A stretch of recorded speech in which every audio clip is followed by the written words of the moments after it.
So let's work on this event detail page now. We reach this page if in the URL we have something like events/ and then some event ID. So the goal is now to output the detailed data about this event. And for that, we of course need to fetch that data. Now we do have our dummy data array with all the events. And now we want to get an event by ID in the end. Now for this, I did provide this getEventById helper function here, which finds an event by ID, and hence we can call this function and pass an ID to that function to get an event by ID. That means that in the event detail page component, we now just need a way of getting hold of that ID, which is part of the URL. And you'll learn how that works. We can use the useRouter hook for that. We can import useRouter from nextRouter like this, and then call useRouter to get hold of a router object provided by Next.js. And then you learned that on that router object, we can get access to a query property, which has all those dynamic path segments that led to this page as keys. So here we have event ID with a capital I as a name for this dynamic path segment. Hence on router.query, we can access event ID. This gives us access to the concrete value that was inserted in the URL when this page was loaded. So in this case, for example, it would be E2. And therefore this now is the event ID we're looking for. Now we can call getEventById, and for that we need to import that from the dummy data file, so make sure you add that import statement. And we pass the event ID as an argument to that function. And that will give us the event we're looking for. At least hopefully. Of course we could fail. If I, for example, manually enter something like test here, then we would not find an event for that, because in my dummy data, I have no event with an ID of test.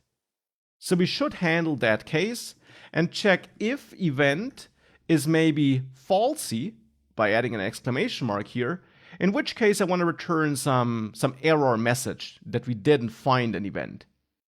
And for the moment, I'll just return a paragraph here where I say no event found, just like that. But if we make it past this if check, we know that we did find an event, and now we want to return and output data for that event. And for this, of course, it's totally up to you how you want that page to look like. I prepared a couple of components which we can use for outputting that event detailed data. Now these are regular React components, and I don't want to bore you with writing them, therefore you find them attached. Attached you find an event-detail zip file, which you can extract into your components folder. So that in the components folder you have that brand new event-detail folder. In there you'll find 4 component files, which in the end output some content, and also some styles for those files. Now, again, you can definitely go through them. This is all just standard React code, nothing Next.js specific in there, which is why I'm skipping this component creation, because in this course, whilst we of course also talk about React in general, I of course also want to focus on Next.js as much as possible. Therefore, these components are pre-built for you, and we can now use those components in this square bracket event ID file. Here, I'll replace this overall div with a fragment, which we import from React. So you need to add this import to use the built-in fragment wrapper component, which is needed if you have adjacent JSX elements, because normally that would lead to an error. With the fragment wrapper, you are allowed to have adjacent elements. And then here, I'll start by adding the event summary component. Now that's one of the components I provided to you, so we need to import event summary here from going up one level and another level, diving into components, event detail, and then there's this event summary file. And from that, we import event summary.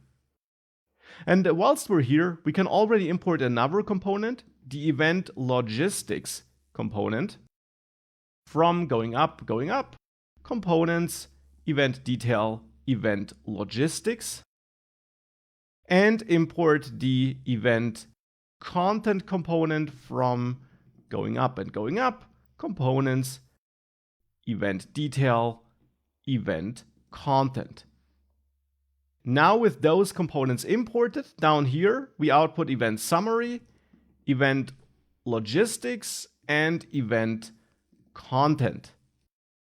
Now, between the opening and closing tags of event content, we pass in a paragraph, which then receives event.description as a value, and event is this event we're fetching here from our dummy data by ID, and now we're accessing the description key to output that description text between the event content tags. Event summary needs a title property. You see that if you have a look at the component.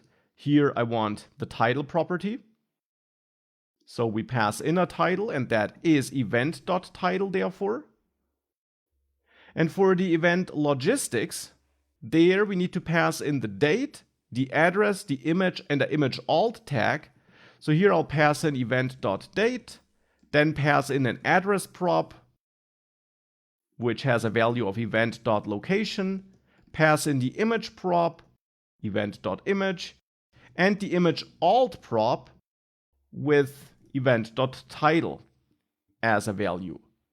And just as before, you can of course have a look at event logistics and you see which props I'm expecting here and how I'm using them. In the end, the date is in the end just getting transformed again, same for the address text. And then I'm just outputting those different pieces of data, also with some icons and another component which is involved, which then also just handles how the icons and the text next to them is being rendered. That's what we do here. And with all of that done and added, if we now save this, if we save all these files, if I go to events/test, I get no event found. But if I go to M1, for example, as an ID, I mean E1, not M1. If I go to E1, then we see this content here. Now, if you zoom in a bit more, this will kind of break because I did not optimize it for all screen sizes, just some basic CSS code, because of course this is not primarily about the styling, but about, well, the logic and about Next.js. So this now is the output for a single event. Now, from this page, we have no easy way of getting back to the other pages though. We can always manually change the URL, but we have no navigation bar, for example. Therefore, that's what we're going to dive in next.